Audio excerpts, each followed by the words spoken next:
Hola, bienvenidos a Diálogo, soy Facundo Guadaño y me encuentro con Matías Suárez Holce y esta vez tenemos un invitado muy especial que es Mariano Esberdov.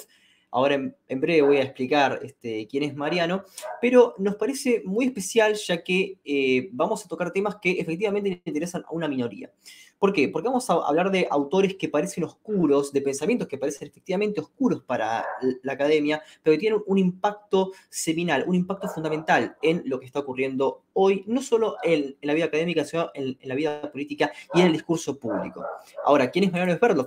Y es lógico que se lo pregunten. Bueno, es doctor en letras por la Universidad de Buenos Aires, da clases en la Cátedra de Literatura del siglo XIX de la misma universidad, es investigador adjunto del CONICET y en la actualidad explora las relaciones entre derechas, que pueden ser contrarrevolucionarias, fascistas y neoliberales, y literatura, a partir de una perspectiva que toma en cuenta cuestiones tales como el sacrificio, el racionalismo o las derivas de los discursos identitarios.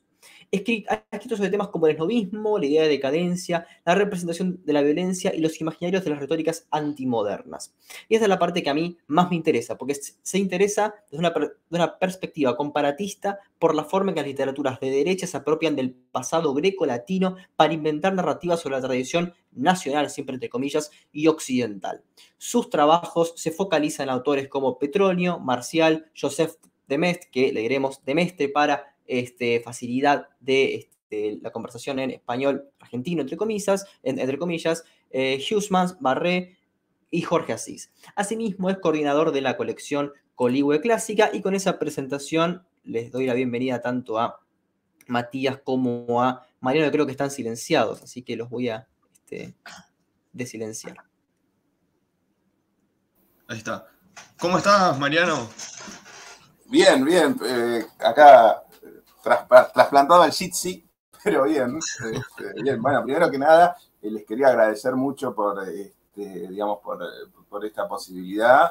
Y en general quería decirles que sigo el ciclo, me gusta mucho, me parece bárbara, esta iniciativa de poder tener estos tiempos largos de diálogo, es decir, estos tiempos así de tipo de horas o minutos, pero muy largos en todo caso de diálogo, cosa que me parece muy interesante en el panorama actual así de chicanas de Twitter, digamos, ¿no? Que digamos que ustedes se tomen el trabajo de estar horas hablando con gente, digamos. Bueno, esperemos que sea una charla larga y fructífera. Entonces, me gustaría empezar con una pregunta así bastante básica, pero que me interesa mucho, que son tus influencias, ¿no? A la hora de encarar un trabajo académico, por ejemplo, cuando encarás el estudio de la relación entre los clásicos y el pensamiento de derecha, ¿qué autores se podría decir que son tus influencias o tu inspiración metodológica?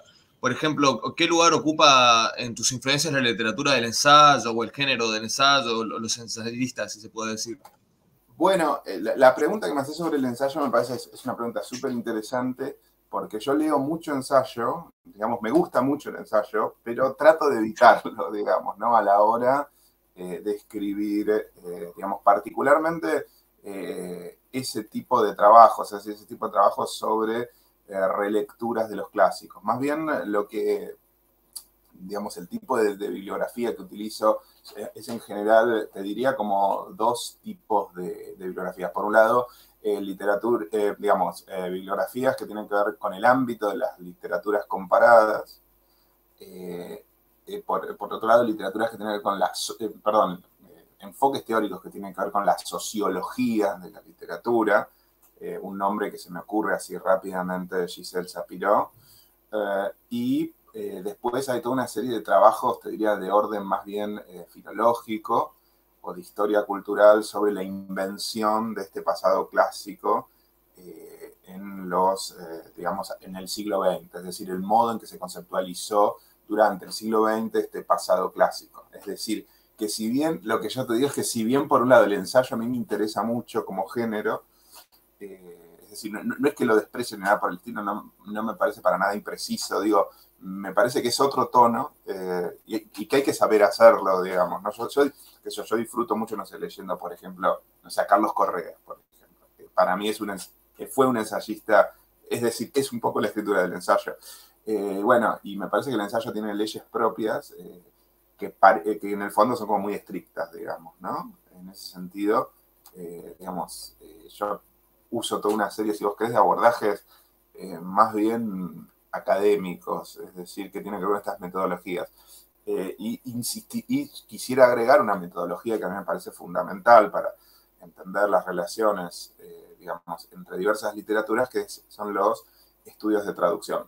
Es decir, que me parece que particularmente para el ámbito argentino y latinoamericano, no hay forma de hacer literaturas comparadas sin pasar por los estudios de traducción. Es decir, en la medida en que todos, digamos, nosotros vivimos, o sea, por supuesto en Latinoamérica, es toda una gran escena de traducción, ¿no? Es decir, de hecho nuestras propias teorías están mediadas por la traducción, ya sea que las leamos traducidas o bien que nosotros mismos las leamos en lengua original, lo cual supone también una, digamos, ya que nuestra propia lengua teórica es una lengua de traducción. Así que, digamos, te diría todos esos enfoques que te dije al principio, pero me parece que es muy importante ese diálogo con los estudios de traducción, ¿no? Me gustaría interrumpir acá un poco simplemente para saber dónde queda, por lo menos es lo que he podido interpretar, valga la redundancia, en tus textos, que es una fuerte tradición interpretativista, ¿no? Que por supuesto tiene que ver con la literatura comparada, pero al mismo tiempo te manejas bajo los cánones típicos de lo que es el estudio científico de las ciencias sociales, como plantear una pregunta de investigación, una hipótesis, etc.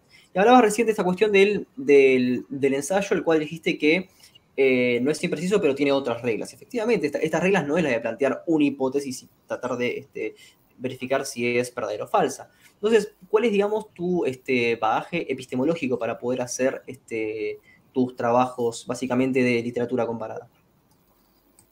Bueno, a ver, bagaje epistemológico, digamos, nosotros, o sea, básicamente es la teoría literaria, digamos, si vos querés, o sea, uno siempre, al menos yo, nunca dejo de dialogar con, digamos, internamente con determinados autores de la teoría literaria. Es decir, en ese sentido, y la teoría literaria, vos, digamos, uno de los problemas que tiene es justamente la definición de su epistemología, ¿no? En el sentido de que cuando uno dice teoría literaria, uno está aludiendo en realidad a muchos modos de construcción del objeto, es decir, y muchos modos, por tanto, de construcción del objeto literatura.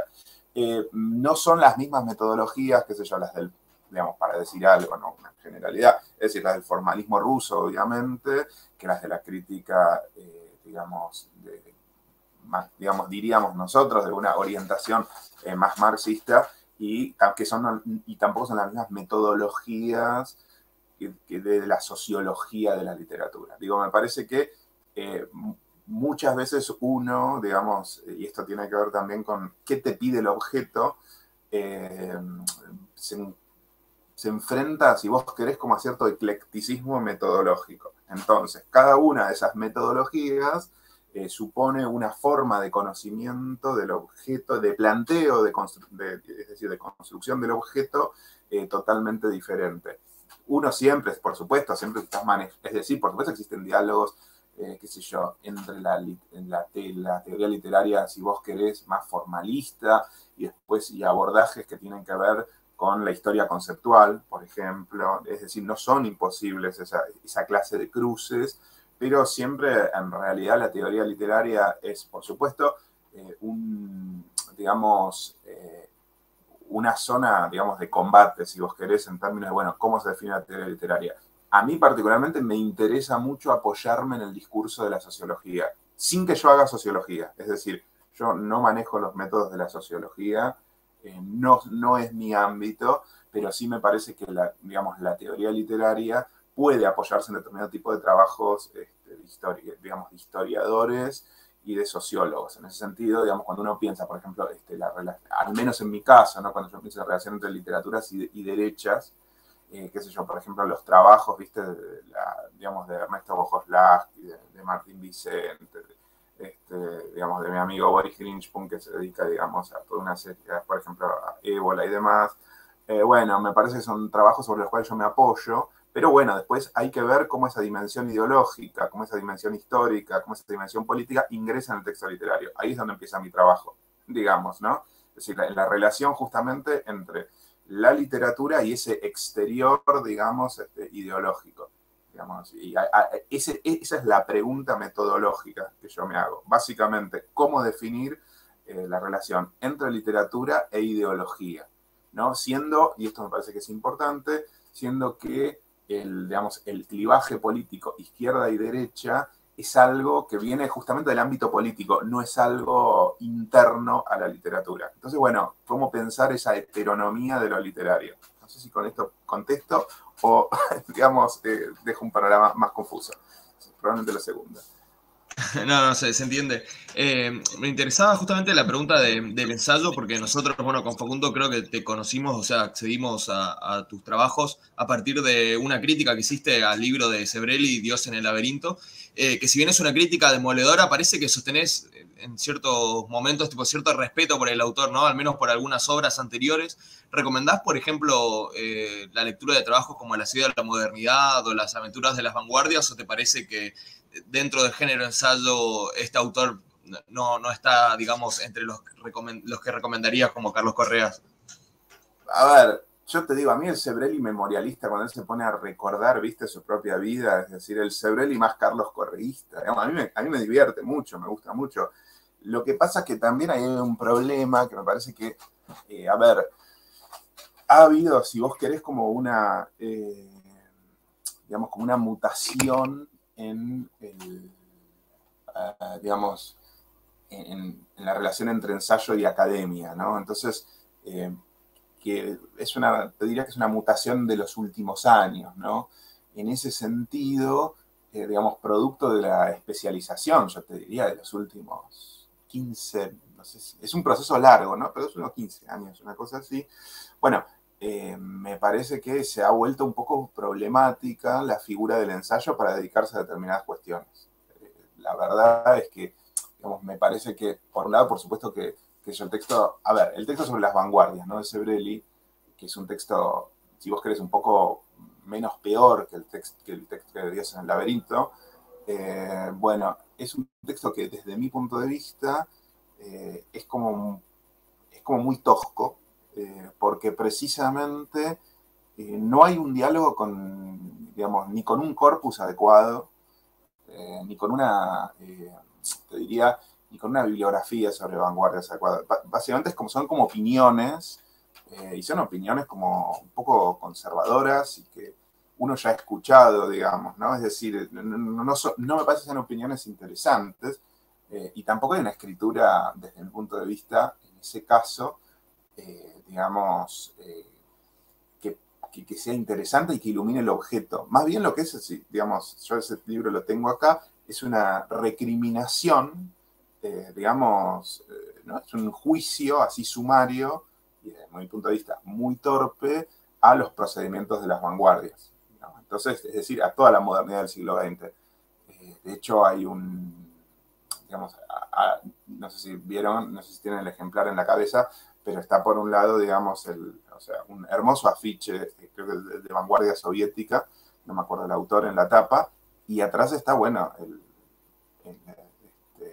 digamos, el retrato realista de Sebrelli, ¿no? Entonces, bueno, la diferencia entre, digamos, ambas cosas es, no quiero ser maligno, ¿no? Pero, digamos, me parece que... El retrato de Guillermo Rux creo que era, ¿no? Sí, pero es, bueno, no digo que esté mal, pero, digamos, hay como una especie como de, digamos, de lectura justamente como decadentista en la propia, digamos, en la propia evaluación de Sebrelli, ¿no? Es decir, bueno, por un lado, veníamos bien en el siglo XIX, daría la sensación, pero con las vanguardias esto se fragmentó y empezó el posmodernismo. Qué sé yo, no es una lectura que a mí me parezca interesante, y me parece que tiene que ver en realidad con, si vos querés, también con que ya digamos, con tanto trabajo hecho, tanta gente laburando, digamos, en el ámbito argentino y demás, en el ámbito argentino internacional, es como que finalmente un enfoque ensayístico como el de Sebrelli es como complicado de sostener hoy por hoy. Pero lo que pasa es que también me parece que ha habido ahí una segmentación de públicos, es decir, los trabajos especializados no llegan, digamos, a un público, si vos querés, más amplio.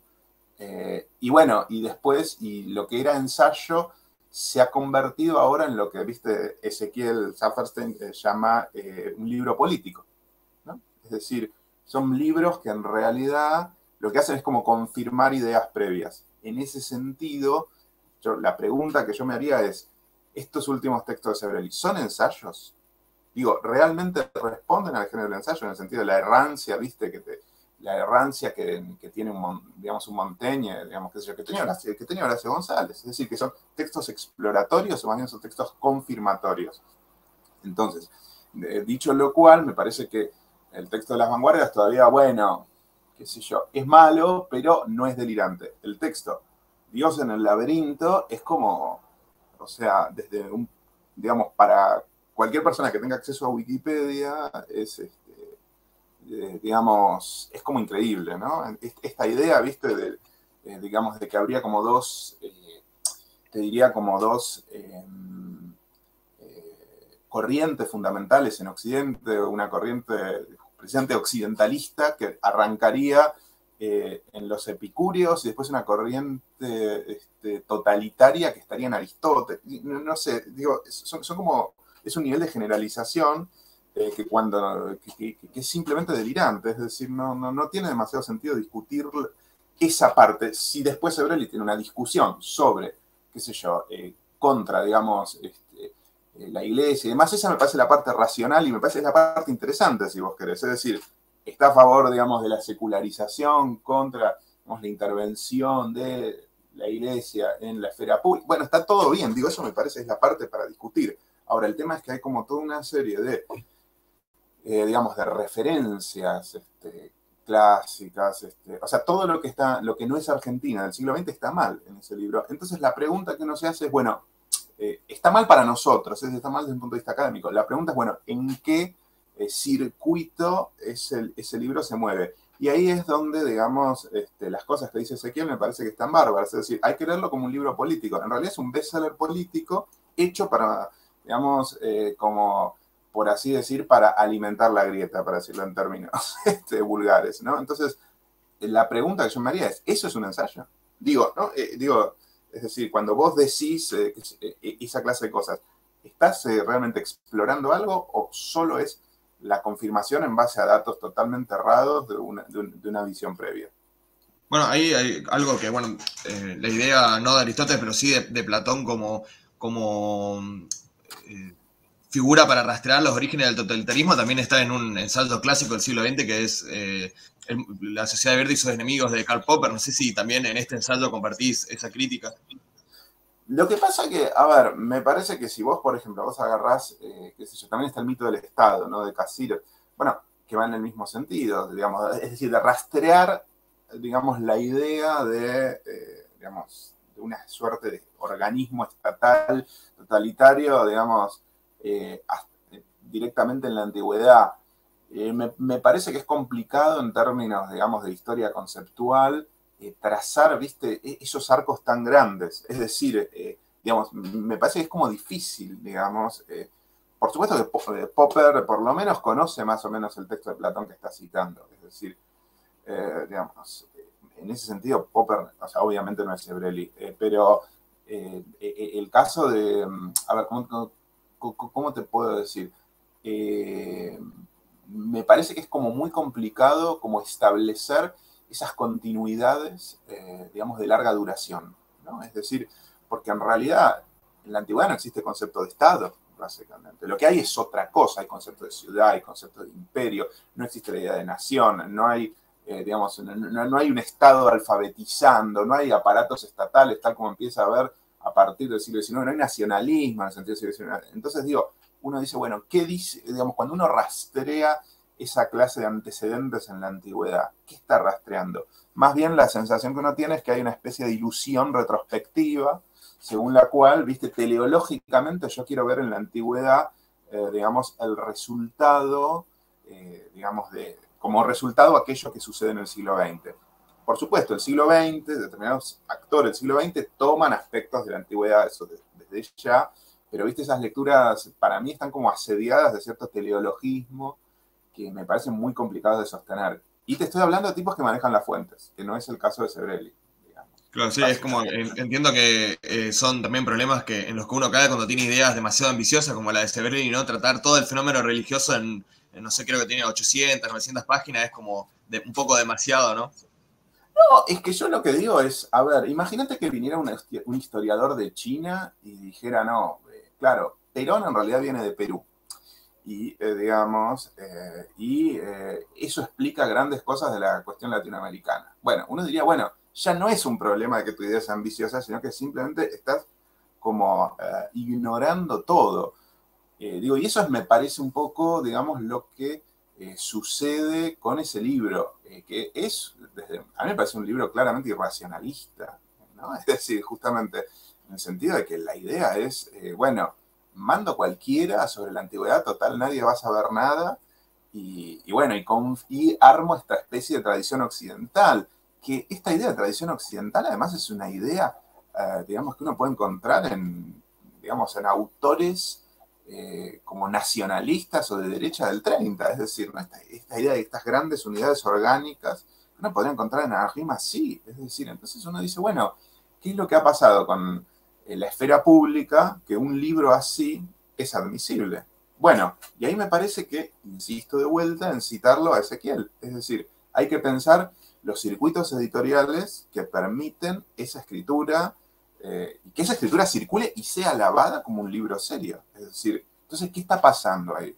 Sí, porque no es el caso de Popper, no es el caso de Cassirer, ¿no? Digo, no es el caso, digamos de tantos antitotalitarios de los años 50, es decir, ¿no? Digo, estamos hablando de, digamos, desde mi punto de vista, de un equivalente de la fake news digamos, en la exploración del pasado, por así decir, clásico, que tiene que ver con el formato bestseller. Ahora, una cosa que solamente digo es que no todo formato bestseller es así. Por ejemplo, El infinito en un junco, ahora, viste, es un bestseller que sacó Irene Vallejo, o Vallejos, no me acuerdo si es con ese o no.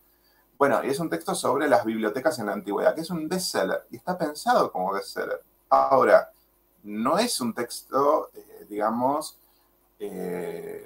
impreciso. Está bien como bestseller, ¿no? Digo, es un texto que está bien escrito y está bien pensado. Es decir, digamos, ignoro la ideología digamos, de esta mujer, no sé cuál es, digamos, probablemente pertenezca, digamos, a cierta idea liberal. Bueno, no importa, es un libro bárbaro, digamos, está re bien hecho. Y es un bestseller. Entonces, nada, perdón, no quiero seguir hablando. No, sí, sí. Me gustaría conectar un poco, ¿no? Este paper, esta crítica sobre el libro de Sebrelli con uno de los grandes temas que investigás, que es el romanticismo. En tu crítica decís que Sebrelli sostiene la idea superada de que el romanticismo es una reacción a la ilustración, y me gustaría desarrollar un poco esa idea, ya que es muy, muy repetida, es muy común escuchar gente decir, gente que no, digamos, no leyó a Sebrelli, no sé quién es Sebrelli, decir que el romanticismo es una reacción a la ilustración. ¿De dónde viene esa idea y por qué considerás que está superada? Bueno, básicamente porque, o sea, cuando digo superada, quiero decir que, a ver, vamos a verlo de esta forma. Durante el siglo XIX hay muchos ataques al romanticismo, es decir, así como surge el romanticismo, hay muchos ataques por izquierda y por derecha al romanticismo, tanto en el siglo XIX como en el siglo XX.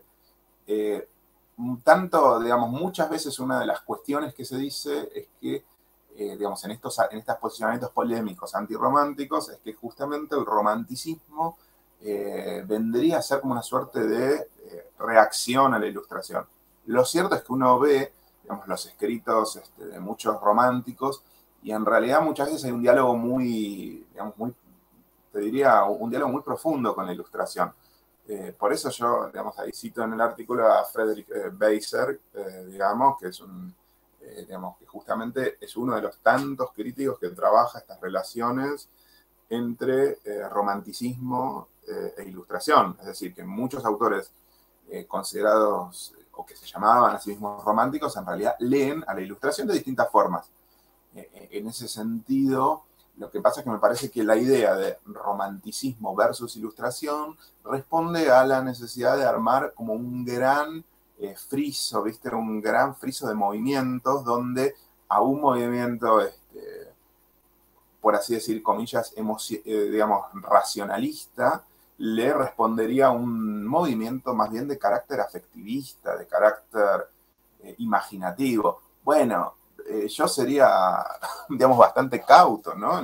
Digamos, en esa suerte de distribución, porque básicamente apenas vas a los textos literarios, te das cuenta que, por ejemplo, que muchos románticos adhieren a principios de la Ilustración. Es decir, muchos románticos que son, digamos, por ejemplo, apoyan la Revolución Francesa. Después muchos se retraen, otros no. Bueno, otros románticos plantean críticas a la Ilustración, pero a la vez dialogan con esos principios de la Ilustración. Y luego está la gran pregunta. Cuando decimos Ilustración, ¿qué estamos diciendo? ¿Quién estamos diciendo? Entonces me parece que es un panorama como muy complejo, como para establecer, digamos, ese tipo de distinciones como tan tajantes, ¿no? Que responden más, insisto, a un ardor polémico, es decir, a la idea digamos, a la idea de estigmatizar, si vos querés, a los románticos, acusándolos, por ejemplo, de irracionalistas, que a una inquietud historiadora. Y una sola cosa, y con esto cierro, por ejemplo, no nos olvidemos de que el gran romántico del siglo XIX, francés, es decir, Victor Hugo, bueno, el tipo, digamos, termina siendo un republicano convencido. Es decir, se va corriendo, digamos, toda la biografía, ¿no? de él es ir pasando, primero que era monárquico, hacia la izquierda. Entonces uno dice, bueno, ¿qué estamos diciendo cuando decimos romanticismo en el siglo XIX? Y cuando, digamos, porque está la idea de que los románticos son de derecha. Y la verdad, eso es falso. Hay románticos de izquierda y hay románticos de derecha. Simplemente claro. Eso. Hay una figura que es muy interesante para pensar en relación a esto que estás diciendo, que acuerdo completamente, que es la figura de Rousseau, ¿no? ¿Cómo analizás la figura de este personaje en ese sentido? ¿Se puede decir que expresa de algún modo una reacción romántica a la Ilustración, como dicen muchos autores, o que más bien representa la diversidad ideológica y filosófica existente dentro de la misma Ilustración, que, bueno, supongo que más o menos va por ahí tu análisis? No, yo creo que, digamos, esto habría que preguntarle a otra persona con la cual podrías hacer un hermoso diálogo, que es Emilio Bernini, que acaba de sacar, digamos, su libro sobre Rousseau. Y bueno, me parece que precisamente, presento con Carolina Armenteros, digamos, que me mencionaba recién Facundo, digamos, bueno, y me parece que efectivamente más bien lo que hace Rousseau es explorar, si vos querés, paradojas de la Ilustración. No te diría, o sea, leerlo simplemente como una reacción, no sé, me parece muy complicado. En el caso sí de autores más de derecha, lo que nosotros llamaríamos ahora de derecha, ser autores contrarrevolucionarios, bueno, ya hay si vos querés, una negación de los principios de la Ilustración. En el caso de pero por ejemplo, en el caso de un autor como Edmund Burke, bueno, hay un diálogo con la Ilustración. Es decir, es un autor finalmente un moderado, es decir, que no es que, digamos, tira por la borda todo principio racional y bueno, y dice, bueno, no, loco, yo defiendo, digamos, la teología, ¿viste? Más el de Mestre. Entonces me parece que son como situaciones como súper complejas de entender. Claro, justamente tenés un paper que analiza la relación entre Maurras, Barrés y Baudelaire, que es muy interesante justamente para reforzar esto que está diciendo, ¿no? Que son como clásicos del pensamiento de la derecha nacionalista francesa y que tienen una relación bastante problemática con el romanticismo, que si bien de alguna forma como lo aceptan o aceptan más, digamos, una versión francesa del romanticismo, también lo atacan y ahí hay como una cuestión bastante acomplejizada que otros autores, bueno, como el mismo Sedelli que estábamos hablando, establecen más una relación directa entre romanticismo y derecha nacionalista que, bueno, que por ahí no acepta ciertos matices, ciertas complejidades. Claro, lo que pasa que primero, a ver, primero que hay varias cuestiones, ¿no? El nacionalismo, bueno, el nacionalismo está en todo el siglo XIX, entonces, y también hay nacionalismos revolucionarios. La Revolución Francesa es un nacionalismo, digamos, en su momento de guerra, digamos, por Europa, en su momento expansivo, es un nacionalismo revolucionario. Eso, entonces digo, no me parece que establecer una relación directa entre nacionalismo y romanticismo sea, te diría, como del todo, o sea, ajustado. Y después está, esto que vos decís es súper interesante porque en realidad vos tenés que en el caso de Maurice Barrés, bueno, tenés una especie como de, te diría, lectura romántica del propio pasado francés. Y Maurras es totalmente antirromántico.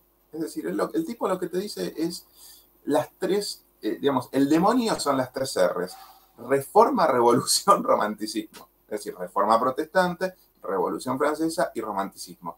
¿Por qué? Porque en esos tres casos, supone, digamos, desde una perspectiva, por supuesto, ultraconservadora, lo que hay es un triunfo del individuo sobre la totalidad. Es decir, entonces, bueno, yo leo la Biblia como quiero, después hago la revolución porque le impongo mi abstracción a, digamos, a lo político, ¿no? Piensa Morrat, y el correlato estético de eso es la hipertrofia digamos, del individuo romántico. Eso sería un poco, digamos, ¿no? La lectura totalmente delirante, ¿no? Porque en realidad justamente es una lectura, te diría, es Morraz, es un panfletista de la extrema derecha que, por supuesto, los detalles le importan muy poco. Ahora, lo interesante es que en el caso de Morraz hay una especie de, si vos querés, de uso de un discurso positivista. Él mismo, digamos, reivindica muchas fuentes positivistas para atacar el irracionalismo romántico. Entonces ahí vos tenés un ataque del romanticismo, pero que es un ataque que viene por derecha, ¿no? Entonces, digamos, uno podría hacer como una historia del romanticismo en el siglo XIX y en el siglo XX, en realidad, a partir de los ataques contra el romanticismo. Claro, y el tema aparte de pensarlo así es que, por ejemplo, estamos olvidando nociones que son operativas en su contexto. Por ejemplo, esta dicotomía de liberalismo y romanticismo guarda en sí intrínsecamente la noción de decadencia, ¿no?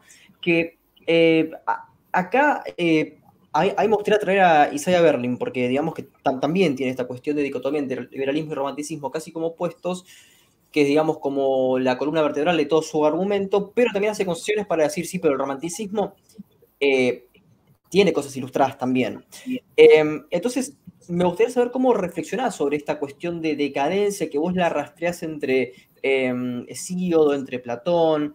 Es decir, ¿se puede hablar de decadencia o efectivamente este concepto responde a cuestiones ideológicas y hay que tratarlo de una manera genealógica en la que solamente el contexto da sentido y tratarlo históricamente no tiene ningún punto?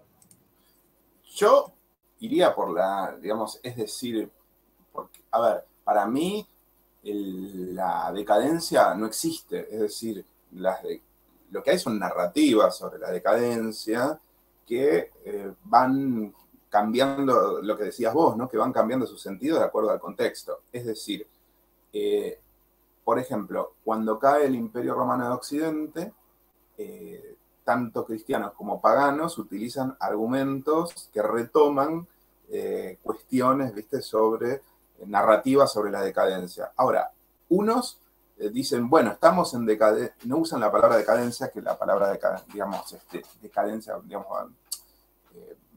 decadente, o sea, va a venir después, ¿no? Pero ellos dicen, bueno, en realidad en este momento estamos en declinación porque ganaron los cristianos, eso dicen los paganos. Y los cristianos dicen, estamos en declinación porque Dios nos castiga porque todavía no somos lo suficientemente cristianos. Entonces, en realidad, la narrativa es la misma, pero va cambiando según el contexto, según quién la enuncia y según cuál sea tu enemigo. Es decir, decadentes siempre son los otros. O sea, básicamente, ¿no? O declinantes siempre son, digamos, siempre es para acusar a alguien y para decir, bueno. Pero entonces existe una decadencia. O sea, el concepto de decadencia acá no sería, digamos, efectivamente, o sea, los sujetos no tienen por qué estar diciendo decadencia, pero lo que referimos con decadencia, en el sentido de que hay un orden que está efectivamente como desmoronándose, pienso, por ejemplo, el revisionismo histórico argentino de los años 30. Bueno, Irasusta, todos esos no encuentran que la historia rivadaviana sea, digamos, la óptima. Entonces es como que la decadencia se la aplicamos nosotros, pero se condice con una serie de propiedades del discurso de estas personas, ¿no? Claro, un poco, yo lo que parto es que en realidad, a ver, para decirlo crudamente, en los hechos, en la historia, la decadencia no existe. Es solamente un constructo narrativo para narrativizar el cambio histórico. Es una forma para pensar la historia. Es decir, nadie puede creer ingenuamente que, digamos, para ir al ejemplo más interesante, ¿no? digamos, más influyente, que el Imperio Romano cayó porque había mucha corrupción moral, se dedicaban a orgías todo el día y los romanos se debilitaron y se afeminaron. Digo, ese es un poco el relato decadente, ¿no? Es decir, donde en realidad lo que son una serie de causas complejas que llevan después finalmente a la caída del Imperio Romano de Occidente, la invasión de los bárbaros, ¿no? Bueno, digamos, y todo eso, por el relato, ¿cómo es interpretado a partir del relato de la decadencia? Bueno, es interpretado como que, por ejemplo, hubo una especie como de decaimiento de las costumbres. Nos alejamos como de un punto, digamos, de unidad y digamos, nos abrimos hacia una multiplicidad que destruye esa unidad orgánica. Todo ese tipo de relatos son narrativas históricas para entender el cambio, pero por supuesto que no tienen el menor correlato con lo que con la realidad, si por realidad histórica entendemos una serie de causas complejas. Entonces, lo mismo me parece que se puede aplicar hacia esto que analiza Alperini, que vos decís, de cierta idea decadentista del revisionismo. Es decir, bueno, veníamos bien hasta que el liberalismo destruyó esa unidad nacional, digamos, ¿no? Para decirlo un poco, hasta que hubo la famosa, digamos, una especie de puñalada por la espalda, digamos, ¿no? Frente a la identidad. Entonces, yo creo que la decadencia son retóricas más bien, muchas veces con una carga identitaria muy fuerte. Entonces, vos sabés, digamos, lo que vos tenés es como una especie como de guión más o menos estable, donde van cambiando digamos, los agentes, pero el esquema narrativo es el mismo. Lo que se puede rastrear es la continuidad del esquema narrativo, no así la realidad de una supuesta decadencia que, por supuesto, digamos, desde mi punto de vista, no tiene el menor sentido plantearla. Y no encontrás una decadencia del signo opuesto, por ejemplo, cuando Adorno y Horkheimer reflexionaban sobre, o sea, yo no estoy diciendo que hablen de decadencia, pero efectivamente tienen un tono muy pesimista con la razón instrumental que supuestamente se habría apropiado el nazismo. O que habrá sido constitutivo de. ¿No crees que por más que no... O sea, sería como la operacionalización de un tipo ideal en ese sentido? Es decir, por decadencia entendemos esta serie de cosas y pueden aplicarse a ciertas cuestiones históricas. Entonces, en este caso, Adorno y Horkheimer se lamentan sobre una cierta decadencia de ideas que se ve reflejada en el nazismo, que no es homogéneo, o sea, no es que simplemente la tradición romántica o algo por el estilo, por el contrario, justamente estás hablando de razón instrumental, pero ¿no crees que se dan estas cuestiones de signo opuesto y que no necesariamente o sea, es un pensamiento que podríamos llamar, entre comillas, de izquierda? No necesariamente estamos hablando del conservadurismo francés en Adorno y Horkheimer. Bueno, es que justamente me parece que uno de los aspectos menos explorados de los discursos sobre la decadencia es cómo muchas veces se enuncian precisamente, como bien decís vos, desde la izquierda. Es decir, todas las estigmatizaciones, digamos, que muchas veces se hacían por ejemplo, desde el estalinismo a las vanguardias o el arte burgués y demás, siempre la idea era que era un arte decadente, ¿no? Entonces, digamos, me parece que, digamos, estas narrativas sobre la decadencia funcionan tanto por izquierda como por derecha. Dicho lo cual, muchas veces estas narrativas se conectan con preocupaciones que me parece que son súper interesantes y yo no diría que, digamos, que la escuela de Frankfurt, ¿viste? Digamos, puede ser puesta en el mismo en el mismo estante de la biblioteca que Spengler, ¿no? Que Spengler sí es un teórico de la decadencia, tiene esa cosa numerológica, digamos, absolutamente tremenda, bueno, qué sé yo. Digamos, me parece que no, o sea, digamos, estas cuestiones sobre las narrativas de la decadencia, uno los puede encontrar en pensadores sofisticados de la izquierda. Ahora, no lo vas a encontrar, me parece a mí, que con la misma claridad que en un Spengler o en Ortega y Gasset, ¿no? Donde eso me parece que es muy, digamos, es muy pregnante. Dicho lo cual, muchas veces, por su propio poder de seducción, el modelo de la decadencia muchas veces permite escrituras súper interesantes. El caso Martínez Estrada. Es decir, la radiografía de La Pampa es un texto más allá de que lo que ya sabemos, de que ese determinismo es inaceptable y de que un carácter nacional no depende de la extensión, bueno, todo lo que vos quieras, pero el texto es fabuloso. Entonces, la decadencia en tanto máquina narrativa me parece que muchas veces permite escrituras que son realmente muy buenas, ¿no? Ahora, después hay pero ya estamos en el ámbito del ensayo.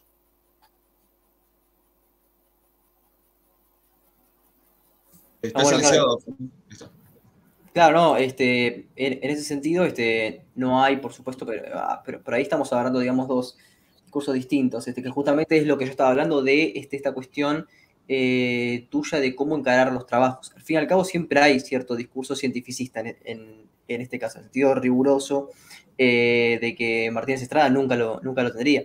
Entonces, claro, ahí, claro, el ensayo, ahí tenemos una manera de poder evaluarlo, es decir, ¿tiene grado de verosimilitud lo que se está haciendo en el ensayo?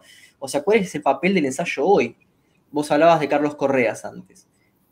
Carlos Correas es básicamente para una minoría. Entonces, acá es donde me gustaría interrogar, ¿cómo es esta relación conflictiva entre el ensayo y el paper? Yo, por ejemplo, digo 3 nombres que los 3 no coinciden, o 2 por lo menos sí, y uno no. Forster, González, Sebrel, y los 3 odian el paper. ¿Cuál es tu reflexión entre estas dos islas? Claro, no, es que está bien que lo odien, es decir, digo, me parece, yo no creo que lo odien, digo, o sea, no es un odio visceral, digamos, me parece que definen su espacio de escritura de otra forma, cosa que me parece que es muy válido, no sé cómo explicarte, me parece que, digamos, en ningún caso yo te podría decir el paper es mejor que el ensayo, no sé, sería una locura que yo te dijera eso, ¿entendés? Me parece que pueden dialogar perfectamente. Son espacios de escritura distintos, ¿no? Es decir, bueno, no sé, en el caso, por ejemplo,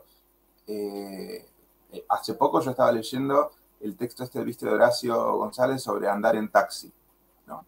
Que es como un pequeño ensayo, o aguafuerte, o lo que sea, a mí me parece extraordinario. Es decir, cómo usa el castellano, la forma en que explora, ¿viste? Cuando, digamos, las actitudes de los taxistas, todo eso. Bueno, no sé, me parece que todas las reflexiones que él hace sobre cómo la voz de la derecha se escucha a partir, ¿viste? De la radio, me parece... Babi Checopar era, claramente. Babi Checopar, exactamente. Me parece extraordinario. Es decir, yo te diría incluso que me parece que hay... Te diría que son como mundos bastante separados, ¿no? Al menos en este momento, ¿no? De cómo está organizado el campo. Pero yo, decir que hay una separación en términos sociológicos, en ningún caso implica, para mí, ningún tipo de jerarquización, ¿no? Es decir, ¿viste? No, estilo, no, el paper es más riguroso que el ensayo. Bueno, es más riguroso el paper, digamos, que el ensayo para los objetos que define el paper. Digamos, ¿entendés lo que te quiero decir? Pero nada, no, me parece que hay una enorme, por supuesto, obviamente, una larguísima tradición ensayística que yo la paso muy bien leyéndola. Entonces, digo, no me sentiría cómodo como, ¿viste? Como estableciendo jerarquías, ¿no? Acá me gustaría meterme, estábamos hablando recién sobre la relación entre ensayo y artículo académico, paper. Me interesa abordar otro aspecto que vos lo investigaste, que es la relación entre la literatura y la filosofía, o más precisamente la literatura y la política, ¿no? O la filosofía política. Bueno, mencioné el texto, ¿no? Que analiza la relación ahí entre Baudelaire, Maurras y Barrés. Y bueno, en este paper justamente hay una relación muy rica entre literatura y pensamiento de derecha, que son autores, bueno, referentes de la derecha que de alguna forma, bien o mal, se podría calificar de cultos o eruditos. En cuanto a los referentes actuales de la derecha, ¿cuál sería el papel del estudio de la literatura en sus pensamientos? Porque parece estar mucho más limitado. ¿Crees que, por ejemplo, se podría encontrar algo interesante hoy en día en el estudio de cómo la literatura influye o inspira a los referentes actuales de la derecha, ¿no? ¿O parecería más bien que la literatura hoy en día tiene como un papel mucho menor que en el pasado? Pensando en esto, justamente, la única figura que se me ocurrió que por ahí podría llegar a tener algún peso literario, digamos, entre la derecha es el caso de Ayn Rand, y me da gracia porque pasábamos como de analizar la influencia de Baudelaire, que es un gran escritor, bueno, la influencia que tiene Ayn Rand, que es una escritora de segunda, prácticamente. Lo que pasa que ahí me parece que hay un tema metodológico, si vos querés, que es, ¿qué decimos cuando decimos literatura de la derecha? Bueno, y ahí hay todo un mundo que me parece que tenemos que ampliar, porque, a ver, ¿cómo armamos el archivo de las literaturas de las derechas? ¿No? Es decir, ¿qué tomamos? Porque muchas veces me parece, si vos agarrás, por ejemplo, el texto, viste, sobre los antimodernos de Antoine Compagnon, lo que se hace es, se agarra lo mejor de la literatura de las derechas, qué sé yo, de Mestre, Baudelaire, y se arma toda una línea que termina en Roland Barthes. O sea, digamos, ¿no? Roland Barthes. O sea, y resulta que entonces parecería, ¿no?, que los autores de la derecha son los autores que tienen una relación más pensada con la modernidad, etcétera, etcétera. O que rechazan un aspecto de la modernidad y que además son los que mejor escriben, es decir, porque en el texto de Compagnon hay como una especie como de línea, ¿viste?, donde se recortan las cumbres, ¿no? Entonces, bueno, esa es una forma de armar un archivo, ¿no?, de los autores de las derechas. Pero lo cierto es que si vos vas a la literatura de las derechas y extendés ese archivo, digamos, hacia formas menos prestigiosas de literatura, bueno, vos te vas encontrando con que, digamos, ese archivo no solamente incluye grandes obras, sino que incluye, por ejemplo, historietas, ¿no? O, por ejemplo, montones de pequeñas narraciones que circulan, qué sé yo, digamos, en fanzines o en diversos tipos de, digamos, de soportes y que... El libro, perdón, Mariano, sí. el libro de autoayuda, lo Claro. tiene como Padre Rico, Padre Pobre, también es una manera de considerar literatura, ¿no? También. Totalmente, porque vos decís, bueno, la pregunta ahí es ¿por qué considero literatura? Digamos, si yo digo, me quedo en los grandes autores, bueno, Junger, está bien, qué sé yo, sí, los grandes autores de la derecha. Pero lo cierto es que me parece que el mundo, digamos, de los, no diría de los escritores de las derechas, sino de los letrados de las derechas, es un mundo súper amplio, ¿no? Del mismo modo que es un mundo muy amplio el de los letrados de las izquierdas, ¿no? Que no todos escriben literatura y no todos escriben literatura que después va a ser canonizada por la crítica. En ese sentido, y digamos, todo este rodeo lo di para decir, bueno, sí, hay que seguir pensando, para mí, en la literatura de las derechas, ¿no? Pero aflojando un poco, si vos querés, la categoría de literatura. Es decir, diciendo, bueno, ampliemos el archivo de los discursos de las derechas. Es decir, entonces cuando decimos discurso literario de derecha, ¿qué estamos diciendo? ¿Solamente las grandes obras o todas esas, o qué sé yo, o esos pequeños, no sé, esos pequeños discursos que uno no sabe si son o no son literatura? Te digo esto porque, por ejemplo, justamente estaba viendo hace poco, por ejemplo, la existencia de, bueno, un tipo en Estados Unidos, que no me acuerdo el nombre, digamos, pero que se dedicó a compilar un archivo de publicaciones de derecha. Publicaciones, digamos, por ejemplo, qué sé yo, o sea, ficciones que sacaba, digamos, gente cercana al Ku Klux Klan, ¿no? Bueno, entonces, ¿eso es literatura o no es literatura? ¿No? Entonces, me parece que la pregunta va por ese lado. Y si uno amplía, digamos, el archivo te diría más que la literatura, los productos de los letrados de la derecha, bueno, ahí el campo es muy amplio. El problema es que si uno amplía ese archivo, bueno, las pretensiones de calidad literaria, bueno, ¿no? Ya no tienen lugar las pretensiones de calidad literaria.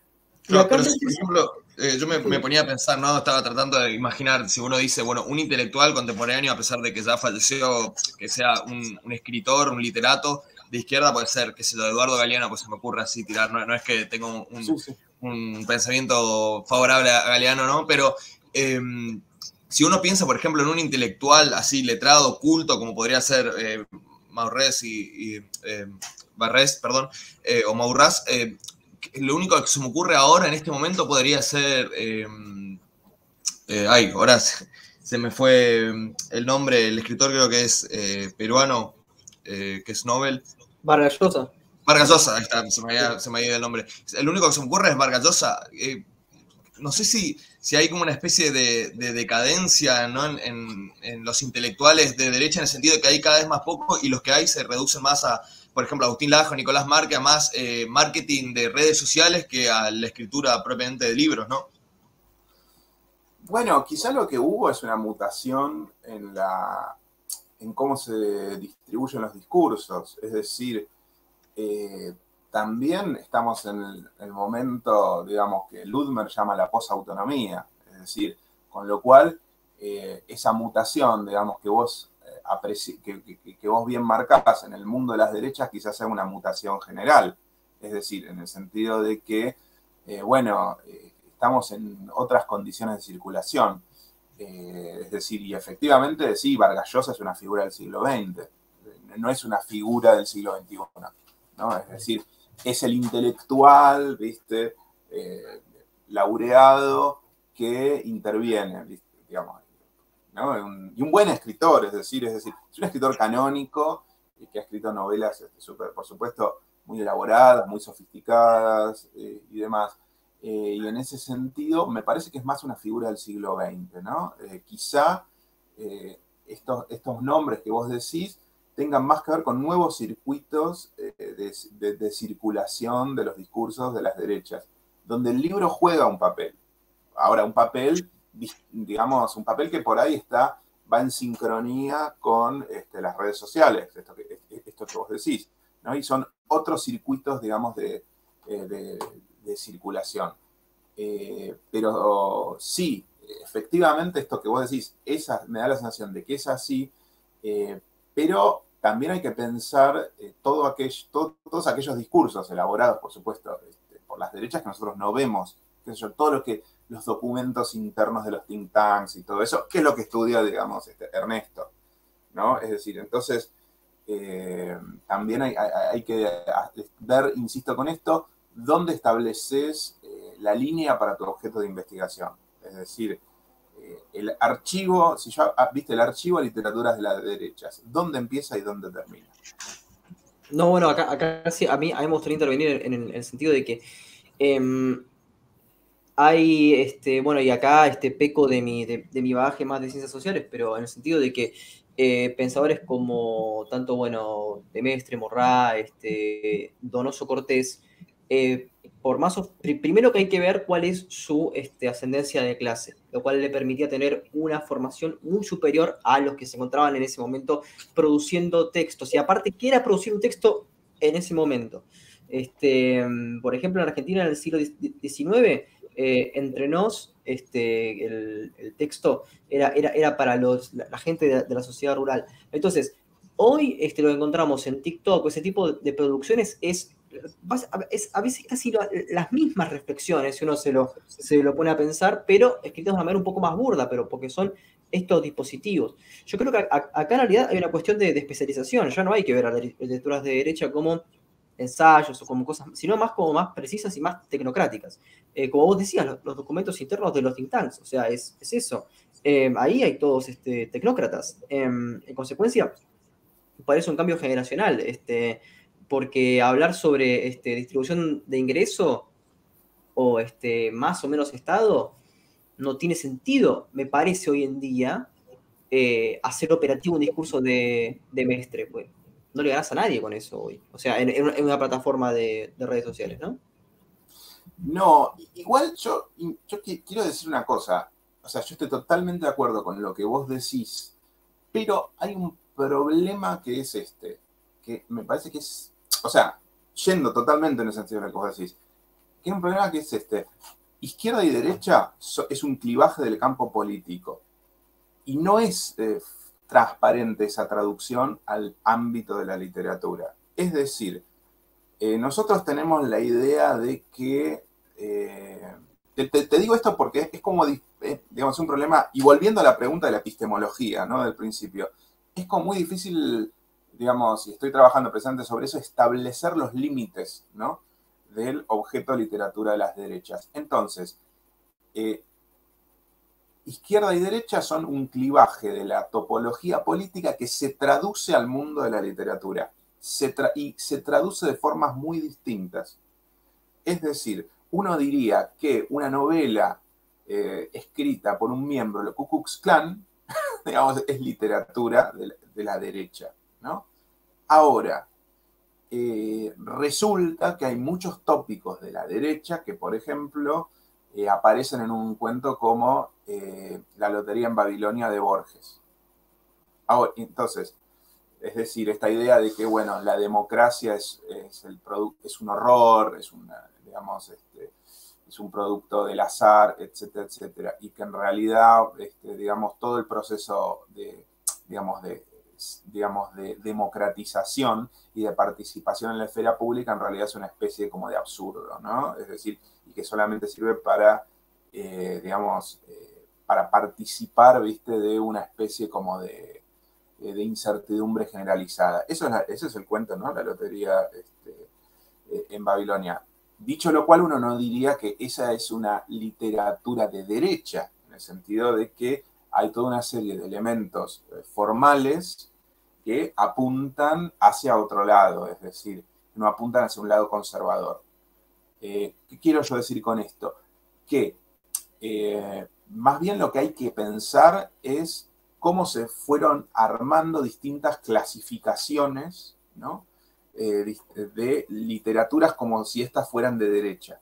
Es decir, porque siempre hay en todo texto literario hay un excedente ficcional que uno dice, bueno, no es clasificable en términos ideológicos, ¿no? Es decir, en el caso del texto de Borges, uno diría, bueno, hay un excedente ficcional, ¿no? Entonces, ese excedente ficcional me parece que es muy difícil pensarlo en términos de un clivaje izquierda-derecha.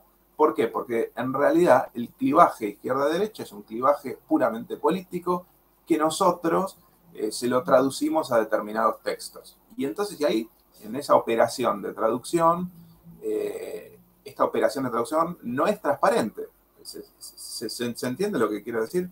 Entonces, un mismo autor puede ser considerado de izquierda o de derecha según, digamos, la posición del crítico, ¿no? Entonces, digo, me parece que también hay que pensar ese problema, ¿no? Que quizá no es un problema que tengan los politólogos o los sociólogos en el sentido de que, bueno, trabajan con señores que emiten discursos de derecha y se llaman a sí mismos, es decir, son identificados como de derecha y ellos mismos son, digamos, se identifican a sí mismos como de derecha y llevan adelante políticas de derecha. Bueno, no hay problemas ahí, pero cuando uno hace ese traslado a la literatura, hay muchos ruidos. ¿Se entiende lo que quiero decir? Sí, sí, y bueno, justamente a mí me gustaría ir a, bueno, primero haciendo avisos parroquiales, lo quería decir cada vez que lo nombrabas, Ezequiel Saferstein estuvo acá. Sí, lo sé. No, pero bueno, estoy anunciando Sí. para el público. Justamente hay una producción que, bueno, yo la considero tuya, aunque es colectiva, pero es una producción tuya en fin también, que son las jornadas de Mestre. En las jornadas de Mestre se tocó un tema que me pareció importantísimo y que es el cambio histórico. Yo creo que no se puede entender a la derecha y el conservadurismo sin el cambio histórico, pero acá yo puse tres conceptos que son problemáticos: cambio histórico, derecha y conservadurismo. Me gustaría saber, Mariano, cómo llegás por lo menos a una definición mínima, un tipo ideal para poder distinguir a estos tres, para poder hablar de ellos. Los digo de nuevo: derecha, cambio histórico y conservadurismo. Mira, no tengo definiciones de eso porque en realidad te diría, a ver, insisto con esto, yo me manejo con definiciones, si vos querés, de las ciencias sociales, pero mi problema es cómo eso está narrativizado por la literatura. Y ahí necesariamente tengo que ir digamos, a soluciones ad hoc todo el tiempo. Entonces, cuando yo laburo de Mestre, te puedo decir, bueno, ¿qué es el cambio histórico para de Mestre? ¿No? Ahora, yo no sé si considerando a de Mestre digamos, un escritor de derecha. Ahora, yo no sé si eso es válido como para pensar, te diría, ¿viste? La sensibilidad conservadora en general. Yo más bien tiendo por ahí, pero porque, digamos, por un problema de anteojeras, ¿viste? Metodológicas, tiendo a ver como una multiplicidad. Es decir, efectivamente los conservadores parecen oponerse a algún tipo de cambio.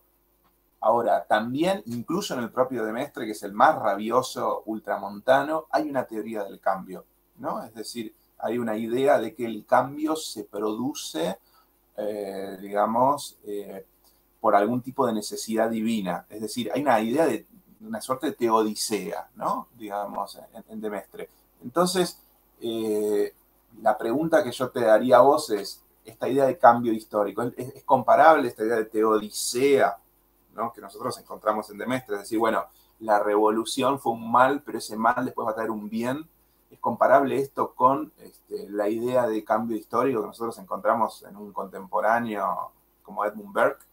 Probablemente no. Entonces, yo insisto, digamos, pero esto es por un hábito, y vuelvo al problema de la epistemología, es por un hábito, si vos querés, metodológico mío, ¿viste? De tratar de no, digamos, de no llegar a ese tipo ideal, ¿no? Es decir, porque cada vez que uno plantea un tipo ideal, ¿no? Después viene el caso y te lo hace saltar. ¿Entendés lo que yo te quiero decir? Uno ve como unos enemigos en común, si vos querés, ¿no?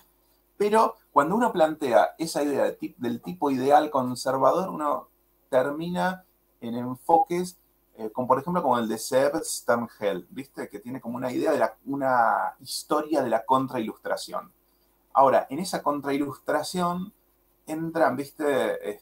Hamann, entra Berg, entra de Mestre, y uno, la sensación que termina teniendo es que hay una especie de línea un poco teleológica que va desde estos autores contrarrevolucionarios hasta el fascismo, ¿no?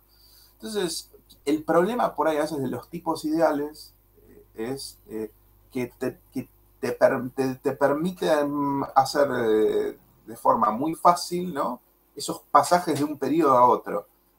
Y no sé, cuando uno se maneja con literatura, es muy problemático eso, ¿no? Digo, te lo digo como crítico literario, ¿no? No te lo digo como cientista social, que no lo soy, te lo digo como crítico literario. Y encontrás una tradición, quizás, bueno, lo que estoy planteando es muy esquemático, pero por lo menos puede encontrar puntos para trazar una genealogía, ¿no? Pero respecto a lo que se podría decir, una especie de oposición entre orden espontáneo y racionalismo, que podríamos rastrearlo en Donoso Cortés, en Justus Moser,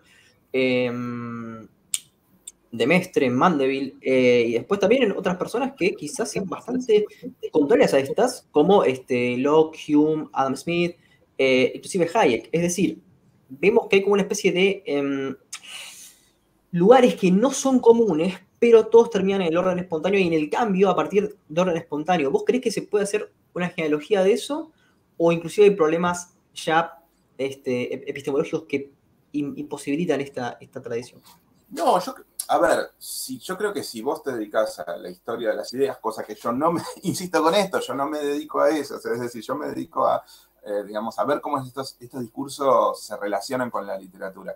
Me parece que claramente hay una idea de naturaleza allí, digamos, en el sentido de, bueno, una idea de naturaleza de que claramente lo que se extralimita de ciertos límites naturales quedaría como afuera de ese orden espontáneo.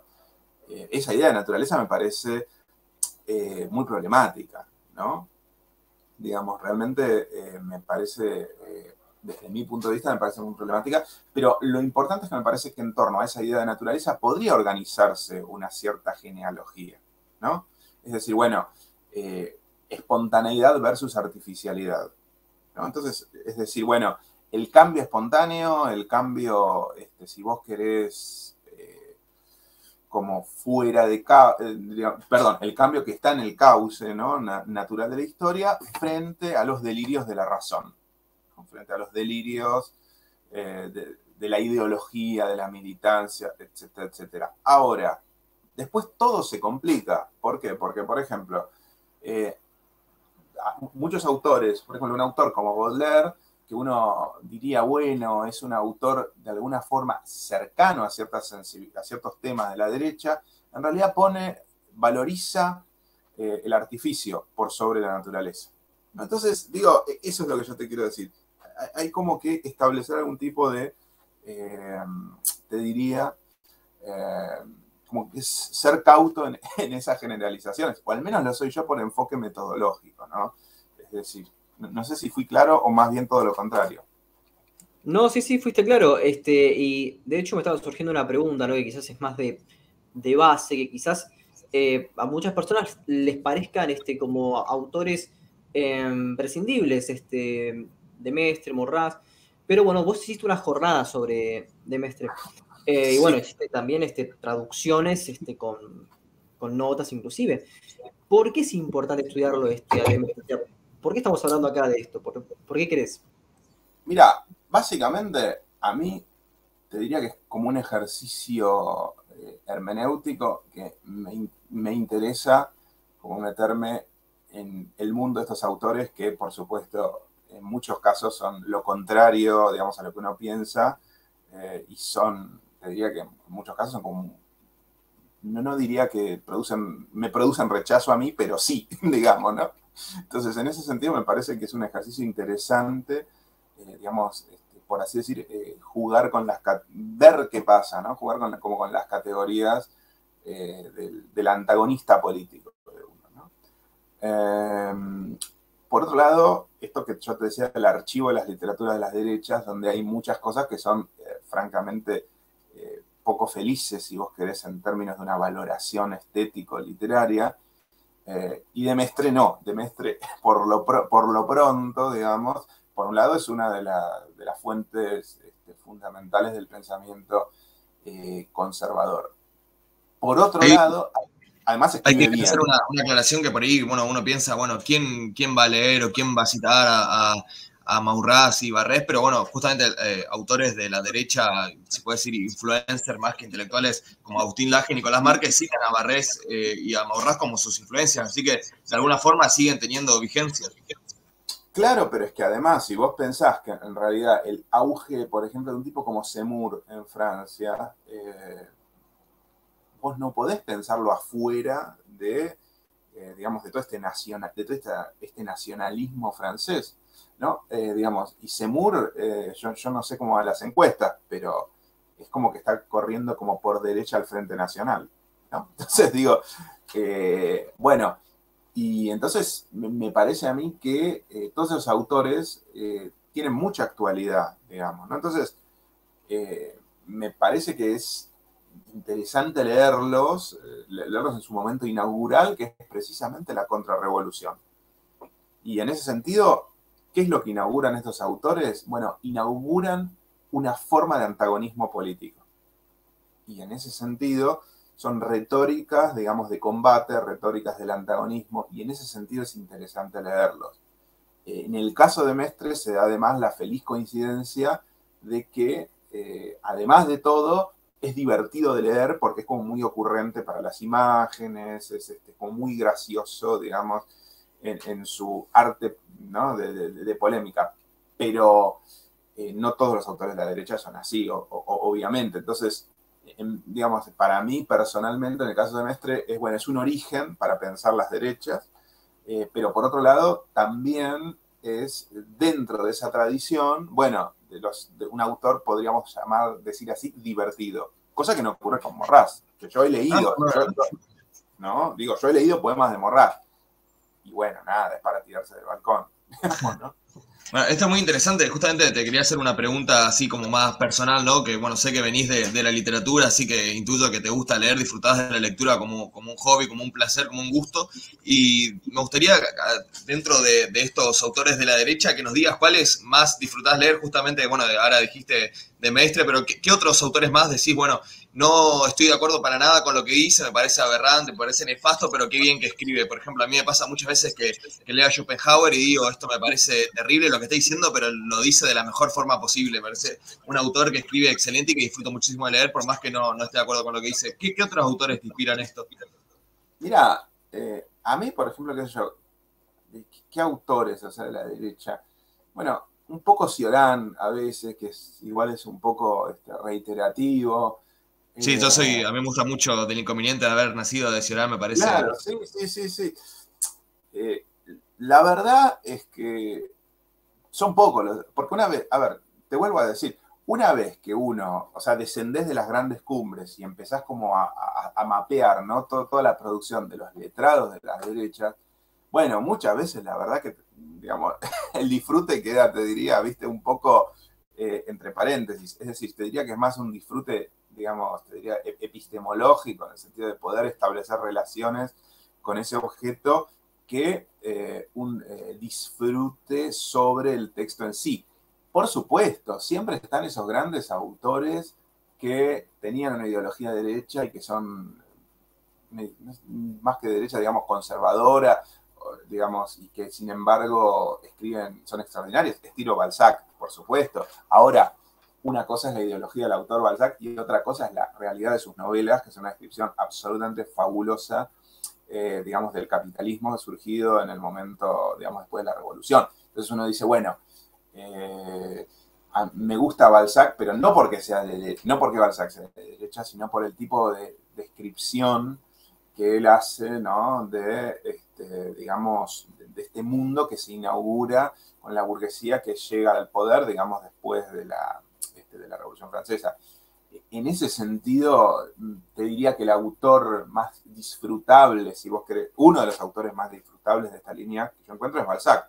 Ahora, ¿Balzac es un autor de derecha solamente? No sé si... Bueno, en esta genealogía, justamente hay una cuestión que me interesa, que probablemente no esté demasiado presente en cómo se evalúa al pensamiento político actual en Argentina, pero toda coyuntura tiene algunas raíces nacionalistas. Me gustaría saber cómo evalúas, para mí, lo que es un trabajo por lo menos útil, que es La Argentina autoritaria de David Rock, que hace un lineamiento que inclusive hasta el día de hoy, si uno ve Gómez Centurión, Biondini, inclusive el discurso que puede tener el PRO, aparece una idea de cierta integridad social, en cómo se concibe al ciudadano, en cómo se piensa, digamos, una continuidad histórica que aparece en las derechas que respetan cierta tradición, como es las que vienen de la revista Cabildo, y estas nuevas derechas, ¿no? Que son las del PRO, que son más modernas. ¿Cómo evaluás este libro que ya tiene casi 27 años, creo? ¿Cómo evaluás este libro de No sé si puedo, mirá, yo lo leí, pero no me considero en condiciones como de evaluarlo, digamos, y te insisto, digamos, no podría yo evaluarlo, no quiero pecar, digamos, o sea, esto que, o sea, yo tengo una relación, te diría, yendo a la pregunta anterior, como de disfrute, digamos, con ciertos textos históricos, que yo no sé si a los historiadores les gustaría. Sí, ¿entendés? Yo disfruto, qué sé yo, leyendo textos históricos. Por ejemplo, disfruto mucho de Alperín, ¿no? Obviamente, que viste que todos los historiadores te dicen, uy, qué horrible. Bueno, a mí me fascina Alperindongui. Yo no sé si tiene razón Alperindongui, no me interesa. Yo lo único que hago es, yo leo Alperindongui y la paso bárbaro, digamos. Entonces, qué sé yo, el texto ese de David Rock lo leí por arriba, mal. No quisiera abrir un juicio, digamos, ¿entendés? Sobre una cosa que en definitiva que no manejo y que encima de todo, viste, después los historiadores te dicen, bueno, no, pero usted se está olvidando de todas las críticas. Y bueno, tienen razón. Yo lo que te digo es digamos, no es mi área, digamos. No, pero sí hiciste un paper sobre la tradición nacionalista argentina. Sí, sobre digamos, las lecturas de los clásicos en la tradición nacionalista argentina. Es otra cosa.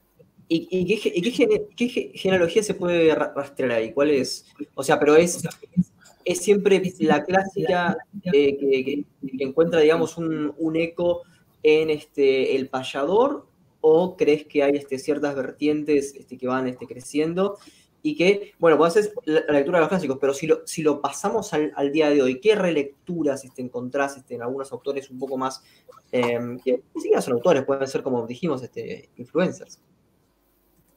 relecturas, vos que decís, por ejemplo, del mundo de los clásicos, o del mundo de, digamos... Claro, sí, sí, sí, sí. Yo creo que, a ver, varias cuestiones, ¿no? Primero, los nacionalistas del 30 tenían unas...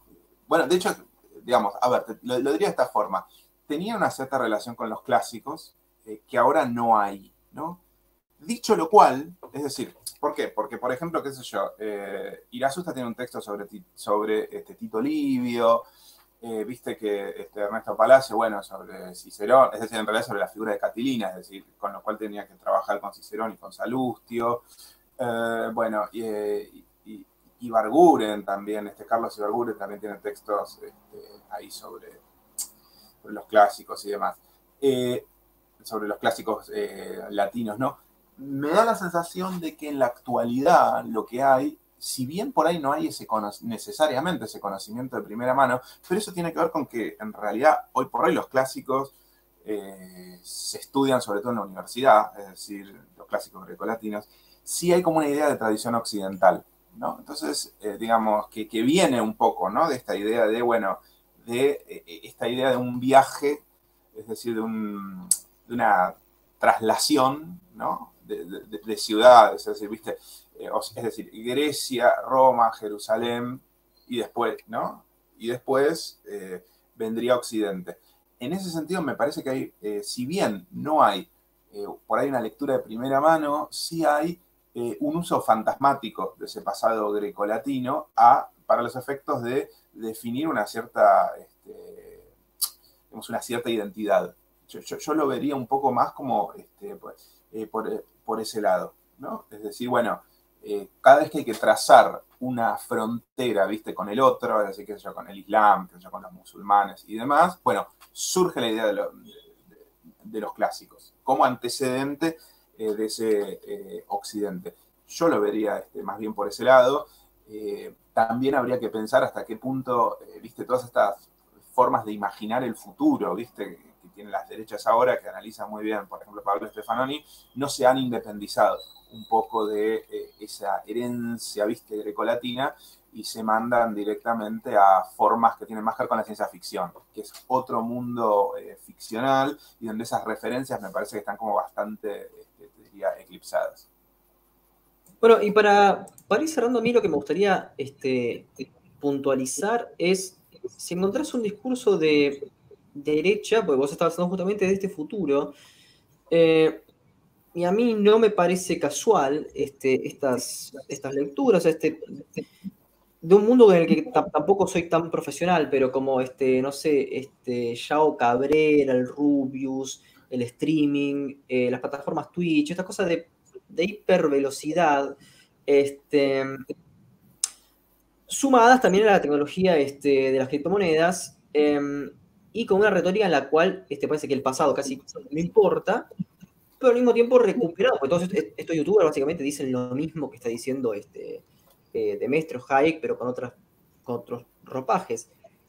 ¿Qué discursos dominantes puedes encontrar en estas fantasías de mercado que se pueden ver, por lo menos en YouTube?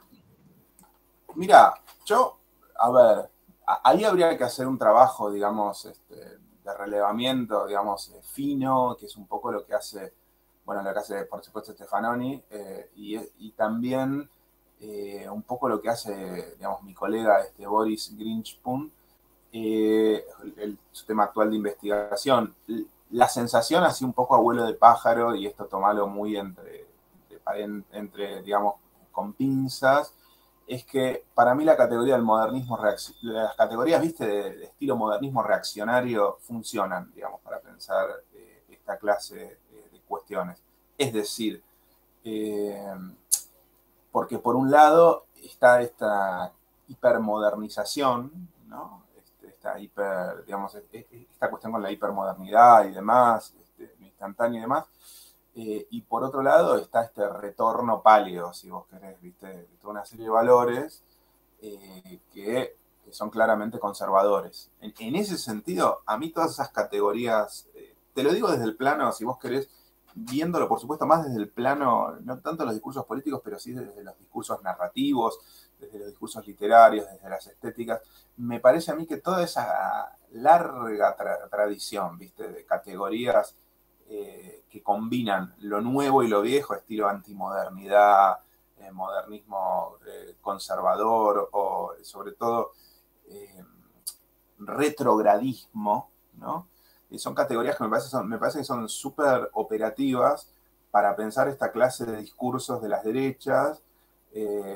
Son categorías sobre todo literarias, ¿no? Donde en realidad, de la crítica literaria, donde en realidad un poco la sensación que uno tiene es que este retorno paleo muchas veces es una forma de subirse a la modernidad. Es decir, como diría el amigo Griffin, que se dedica, digamos, bueno, amigo entre comillas, por supuesto no lo conozco, quiero decir, digo porque es una referencia muy citada, es una modernidad alternativa. Básicamente estas narrativas, lo que están planteando, es una modernidad alternativa. Es decir, no solamente un retorno, sino una modernidad alternativa. Hago una nota, Sí, sí. una nota porque, bueno, estoy teniendo críticas por detrás. Matt, también podemos hablarlo de esto. A ver, el tema es el siguiente. Si personas como Dross, por ejemplo, que juegan juegos o que hablan de videos graciosos o lo que sea, y después son simpatizantes de Milei, Danan, ¿cuál es el discurso? Tiene que ser rápido, efectivo, tiene que tener una cuestión retórica que vaya atacando a un enemigo rápido. Bien,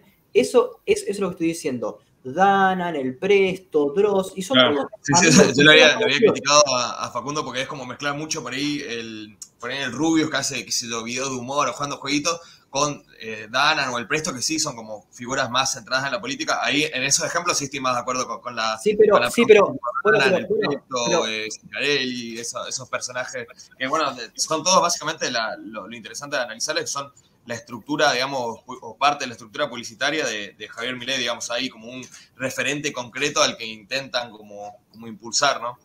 ¿qué dice el Rubio sobre los impuestos? ¿Qué dice sobre el Estado? Entra en disputas sobre este tipo de cosas, sobre este discurso liberal, o sea, termina siendo eso, termina siendo un Hayek, pero con videojuegos, es eso. Claro, pero a mí, es un universo que yo no conozco y no sé si tengo ganas, digamos, de conocer mucho, para decirlo Sí, así. lo mejor es que no lo conozcas, te mantengas lo más alejado posible. Claro, no, por eso, pero más allá de eso, digamos, en toda esta descripción que ustedes, digamos, me hacen, yo lo que veo ahí son elementos como que en realidad, porque no me resultan para nada sorprendentes. Es decir, la relación de las derechas con digamos, con las nuevas técnicas de comunicación. Eso es una cosa, digamos, que lleva por lo menos 100 años. La relación, ¿no?, de las derechas con la juventud y con estos códigos de la juventud. 100 años más. ¿Entendés lo que te quiero decir? Es decir, me parece como totalmente esperable, ¿no? Ese vínculo entre los discursos de la derecha y estas formas totalmente aceleradas de modernidad. Digo, las derechas no son conservadoras, necesariamente. Es decir, sí, hay un aspecto paleo, digamos, bueno, volvamos a ciertos valores, qué sé yo, pero después pueden ser futuristas. Sí, estoy totalmente de acuerdo con eso. Son hasta visiones dicotómicas infantiles, ¿no? De decir derecha conservadurismo. O sea, a ver, justamente Alzogaray es un tecnócrata. Pero bueno, con esas conclusiones creo que, bueno, vamos a ir cerrando. Y bueno, como a todos los invitados, Mariano, nos gustaría que nos recomiendes un libro, que quizás puede ser alguno que te haya gustado mucho, o algo que estés leyendo, y puede ser de ficción o de no ficción, para que lo leamos nosotros y por supuesto también nuestra audiencia. Me imagino que vas a recomendar un libro de Morrazo Barrés, ¿no? Claro, obviamente. No, ciertamente no. Yo lo que recomendaría, a ver, bueno, tengo varios libros. Acabo de leer, me llevé ahora de vacaciones, Las tierras desubicadas de Graciela Silvestri. Creo que lo estoy diciendo bien. Sí. Editado por UNER, es decir, por la Universidad de Entre Ríos, lujosamente editado por la Universidad de Entre Ríos.